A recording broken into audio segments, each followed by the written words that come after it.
Hey, video diary. So, I asked my son's good friend and beautiful person, Pete, who I'm so proud of.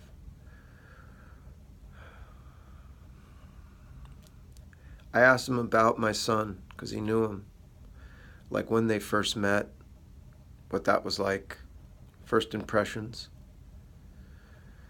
And he said that Forrest and a couple of friends and himself were walking through the woods to a waterfall up in the woods where these guys are from. And Forrest was just making humor. It's a big part of our life. He's making jokes, and they clicked. When you told me they were walking to a waterfall, that made so much sense. My son really loved nature. I asked about the first time they decided to use heroin, and it was like at a Charlie Parker festival where he and a friend found a guy and made pretty great efforts to get the stuff and continued to make those efforts to get the stuff from this guy. They weren't very close. So it just was made clear that, he was a driver, the driver. He wanted to do it and sought it out. I asked him, he said Forrest was always positive. He was never like morose or negative or dark. He didn't know him to be a dark person, which I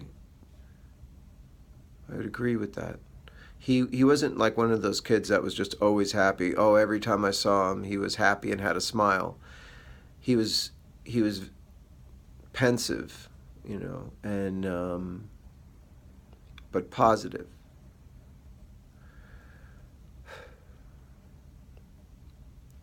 I asked him about like what the heroin was like because they did drugs, and after we talked about it for a few minutes, he said, "Well, have you ever done like a painkiller?" And I said, "Yeah, I did. I had took over the course of a few days something like 1.5 Oxycontin. Maybe it was 2.5, but at first I didn't feel anything. I had tooth surgery, and then I really felt the pain, the opiate. But since you're feeling it mixed with that intense pain, it's kind of, I don't know, there's a little dialectic there that maybe isn't there when you're just using opiates to get high. But I did feel what he was talking about, like that sort of disconnected, everything kind of like loosens up and you're disconnected. And then I said, I got really nauseous. And he said, oh yes, that he threw up all the time, didn't like it. Oh, I don't know how people deal with that nausea, but I did not like the experience. I could see how intense it was in the sense that it just numbed you out.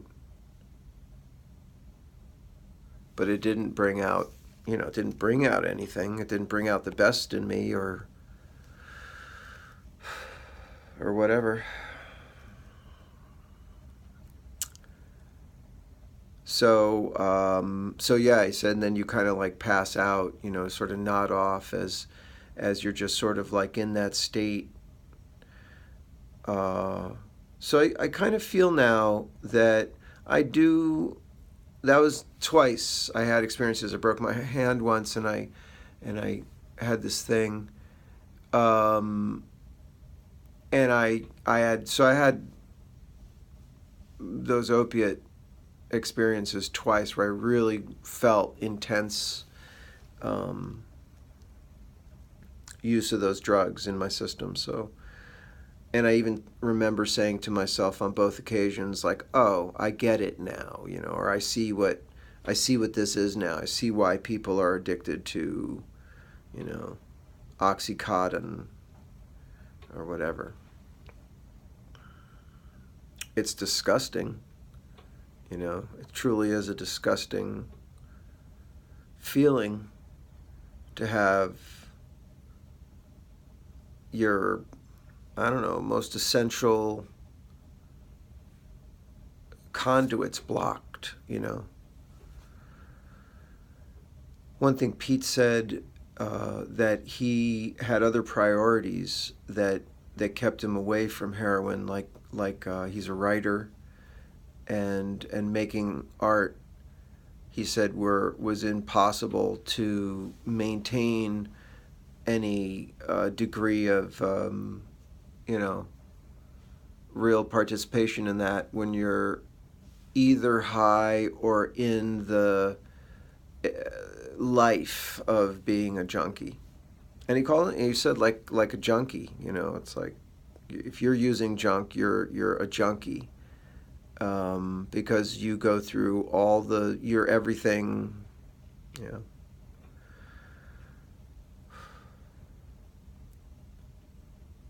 fucked up. I asked him if he knew if Forrest had any ongoing relationship or struggle that he knew of. And he said he didn't even know he was on it when he was relapsing, but that the Thanksgiving before, when Forrest was visiting, that he asked him, "Hey, do you ever, want to try that again?" Or, that something to that effect, which to me indicates a clear decision on my son's part already. It's just a matter of time, because the allure is too great. Was too great. I said, why would he want to revisit something that you guys had decided you didn't care for? But it wasn't Forrest who did that. It was Pete. So, and other in his friends group are going to die from this still, because they're using on one thing or another, and they're going to kill themselves. I remember Pete said one of the justifications is you don't know what people cut it with and things like that. But if a person is deciding to do something, they're going to look beyond those dangers. If it's available to them to do and they have an idea of what that is, they're going to do it.